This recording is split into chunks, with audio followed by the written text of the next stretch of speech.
Boker Tov, Boker Or, poursuivons ce matin notre étude sur les halachot relatives à la Birkat Alevana.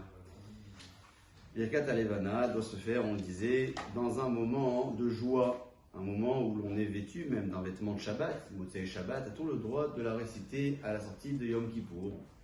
ou à la fin du jeûne de Tisha B'Av.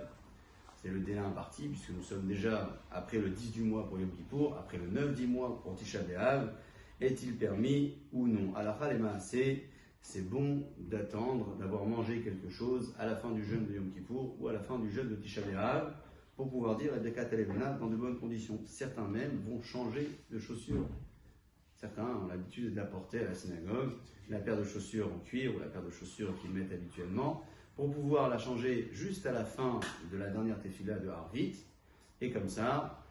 ils peuvent prier la Birkat Alevana Beminyan, donc avec un minyan, et en étant déjà habillés avec les chaussures habituelles, en étant plus à l'aise pour pouvoir réciter et réaliser cette mitzvah dans de bonnes conditions. Une personne qui n'a pas la possibilité de manger à la fin du jeûne parce que nous sommes à la synagogue ou parce que si elle rentre à la maison et qu'elle risque,